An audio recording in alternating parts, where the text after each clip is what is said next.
Teddy bear में sniper gun, school मस्जिदों में टेरर नेटवर्क,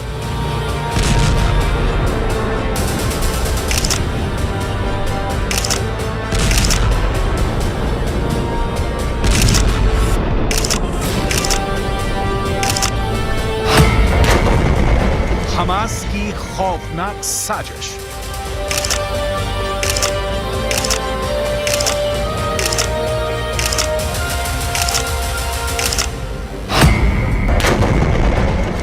आईडीएफ के खिलाफ बड़ा प्लान।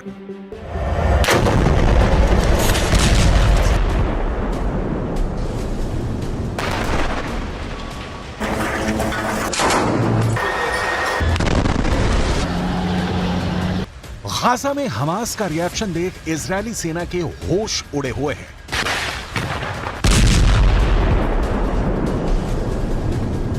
इजरायली सेना की बमबारी के बीच हमास ने गाजा में जो व्यू रचना की है, बेंजामिन नेतन्याहू के पास उसका कोई तोड़ नहीं दिख रहा।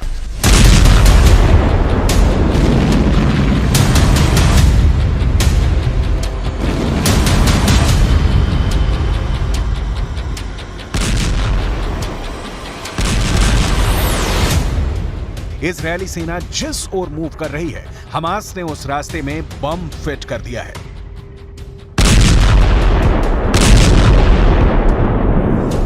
यह सही है कि 19,000 फिलिस्तीनियों की मौत हुई, लेकिन इजरायली सेना की जीरो डेथ वॉर की स्ट्रेटजी के भी परखच्चे उड़ गए हैं।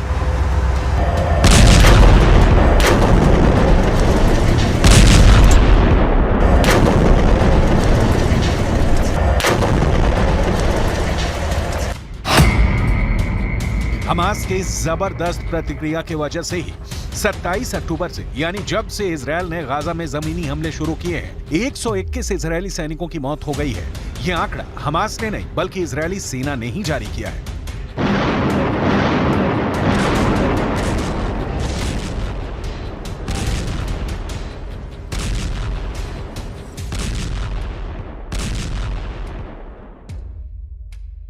चालीस से 45 किलोमीटर लंबी और 6 से 10 किलोमीटर चौड़ी गाजा पट्टी में हमास ने ऐसी कौन सी तैयारी कर रखी है कि इजरायली सेना गाजा पर अब तक कब्जा पाने में असमर्थ रही है।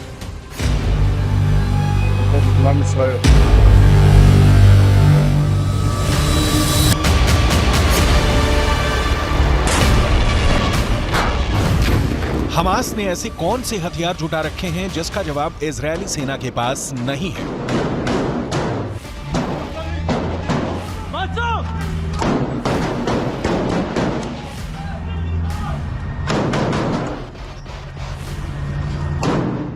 हमास के लड़ाकों ने पूरे गाजा में फैली सुरंगों की रचना कैसे कर रखी है कि इजरायल की सेना उनमें घुसने से पहले ही मात खा रही है। इन सारे सवालों का जवाब डिटेल में दिखाएंगे। अभी हमास ने इजरायली सेना के खिलाफ जो चक्रव्यूह रचा है, उसे देखिए।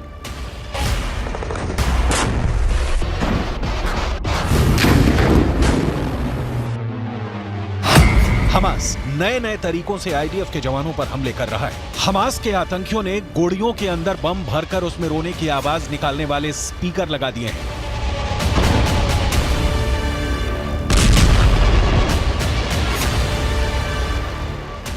उनकी कोशिश थी कि इजरायली बंदूकों की तलाश कर रहे आईडीएफ के जवान उसे बच्चों के रोने की आवाज समझेंगे। जैसे ही उनके पास आएंगे, बम के धमाके में मारे जाएंगे।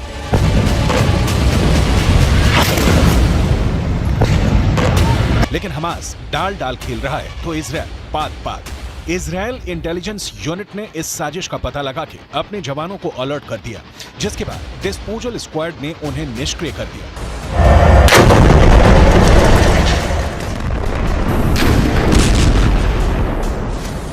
इजरायली सेना ने दावा किया है कि हमास गुड़ियों और बच्चों के बैकपैक्स को जानबूझकर एक सुरंग शॉट के पास रखा था, जो एक बड़े टनल नेटवर्क से जुड़ा हुआ था।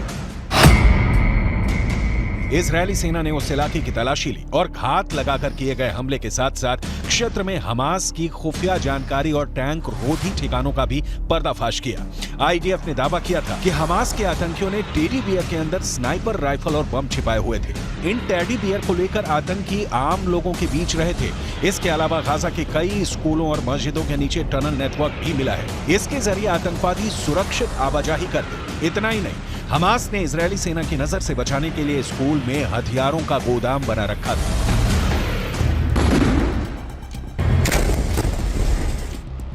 हमास के पास बिना शक इजरायल वाला वेपन पावर नहीं है, लेकिन हमास के पास हथियारों में घरेलू रॉकेट, अपग्रेडेड AK-47 और सोवियत संघ के दौर के मशीन गन के अलावा कई सस्ते, नए और चोरी किए हुए हथियार हैं। कई ऐसे एडवांस्ड हथियार भी मिले हैं जिनकी सप्लाई ईरान ने की, तो कुछ ऐसे हैं जिनका निर्माण उत्तर कोरिया में किया गया। ये जानना भी बेहद दिलचस्प है कि हमास की पसंदीदा राइफल कौन सी है। सोवियत दौर में निर्मित 7.62 मिलीमीटर कैलिबर वाली AK-47 असॉल्ट राइफल हमास का सबसे पसंदीदा हथियार है। आतंकी इसकी मदद से कई राउंड तक गोलियों की बौछार करते हैं। इसके अलावा SVD, ड्रैगुनो, क्रूज semi automatic 7.62 millimetre calibre sniper rifle का इस्तेमाल हमास 20 किलोमीटर दूर से हमला करने के लिए कर रहा है। हमास के ट्रक भारी machine gun M2 browning HMG से लैस हैं। ये पैदल सेना हल्के बख्तरबंद वाहनों और कम उड़ान वाले विमानों को आसानी से निशाना बना सकते हैं। ये समझना बहुत जरूरी है, हमास जैसे संगठनों के पास जो भी हथियार हैं वो या तो ईरान से आए हैं या हमास ने स्मगलिंग से उसे मंगाया है या सोवियत दौर के हैं। इन हथियारों से हमास इजरायल को नुकसान तो पहुंचा रहा है। 9 किलो वाला RPG-7 rocket propelled grenade launcher Hamas का फेवरेट है। ये काफी सस्ता और उपयोग में आसान है। सोवियत संघ का बना यह हथियार कंधे पर रहता है और एक ट्यूब से रॉकेट दागता है। यह रॉकेट आसानी से 200 से 700 मीटर की दूरी पर मौजूद टैंकों को आसानी से तबाह कर सकता है।